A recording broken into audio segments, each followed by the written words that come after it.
Accompagner ton enfant à respecter et à exprimer ses besoins. Dans cette nouvelle vidéo, je te propose un exercice à construire avec ton enfant pour qu'il puisse mieux exprimer ses besoins et mieux y répondre.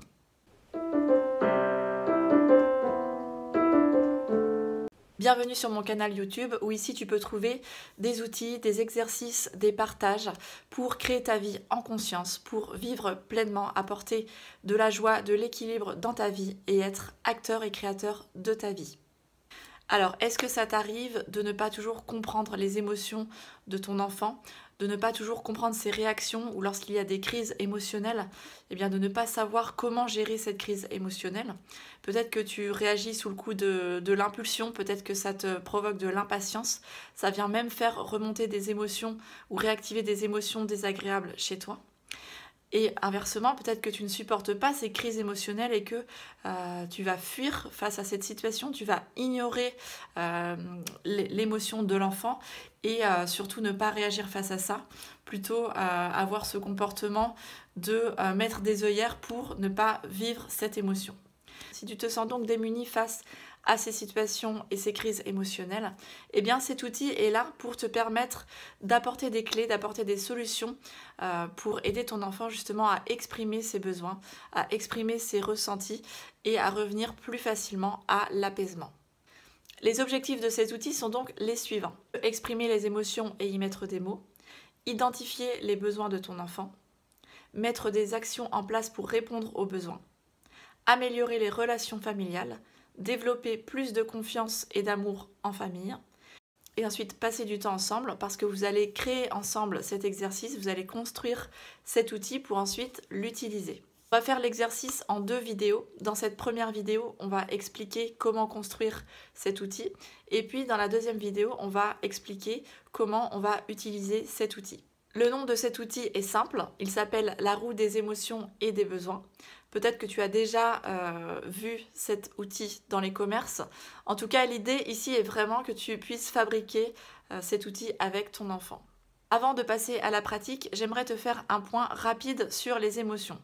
Lorsque ton enfant vit une émotion désagréable, comme la tristesse, la colère ou la peur, rappelle-toi à chaque fois que derrière cette émotion exprimée, il y a un besoin qui n'a pas été répondu, il y a un besoin qui n'a pas été satisfait.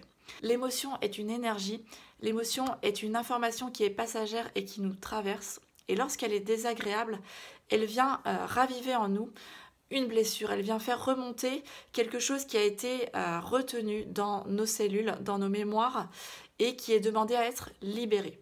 Rappelle-toi que ce n'est pas la faute de ton enfant, qu'il n'ait pas ses émotions et que justement il n'a pas encore toute la capacité selon son âge pour gérer l'émotion. Donc nous, en tant que parents, on est là pour mieux l'aider, mieux l'accompagner et ça va nous demander nous-mêmes d'apprendre à reconnaître nos émotions, les identifier, apprendre à les accueillir, les accepter et les vivre pleinement. Tu sens que c'est difficile pour toi de gérer tes propres émotions, que ça vient réveiller des blessures chez toi, que soit tu retiens tes émotions ou plutôt tu vas te laisser complètement submerger, eh bien tu peux aller voir la masterclass sur le Human Design et le plexus solaire qui va expliquer comment tu fonctionnes au niveau de tes émotions. Tu peux également participer à mon programme L'art de mieux vivre le stress en 21 jours pour apprendre à mieux gérer tes émotions. Je te mets les liens juste en dessous. Alors c'est parti pour la pratique. Tu vas avoir besoin dans un premier temps de papier cartonné de couleur blanche et tu vas pouvoir y découper 2 cercles. Un moyen cercle pour représenter les émotions et un cercle plus grand pour représenter les besoins. Dans un premier temps, tu vas prendre le petit cercle, tu vas sélectionner les émotions de base avec ton enfant et ensuite tracer des camemberts selon le nombre d'émotions et y inscrire le nom de chaque émotion. Avec ton enfant, tu vas représenter l'émotion, la dessiner, par exemple avec des smileys. Vous pouvez aussi, par exemple, découper des images qui représentent chaque émotion, juste les écrire, ou bien vous pouvez également les modeler avec de l'argile polymère. Adapte l'exercice en fonction de l'âge de ton enfant.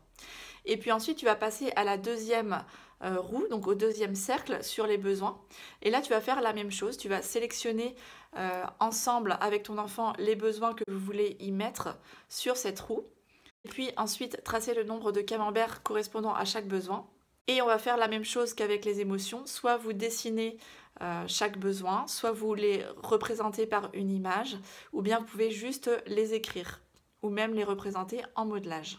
Pour t'aider, tu peux aller voir directement sur ma page web, il y a un outil gratuit à télécharger, un document qui s'appelle la CNV, la communication non violente, et tu y trouveras à l'intérieur la liste des émotions et aussi la liste des besoins que tu vas pouvoir sélectionner.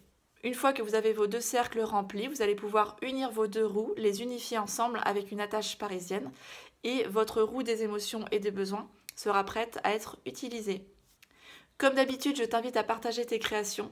Tu peux m'envoyer en message privé sur Instagram ou bien tu peux aussi écrire en commentaire si tu as d'autres idées à apporter et à partager avec nous. N'hésite pas également à partager cette vidéo si tu sens qu'elle peut être utile pour d'autres familles. En attendant, on se retrouve dans la prochaine vidéo pour expliquer comment on va utiliser cet outil. Je te dis à très vite. Ciao ciao.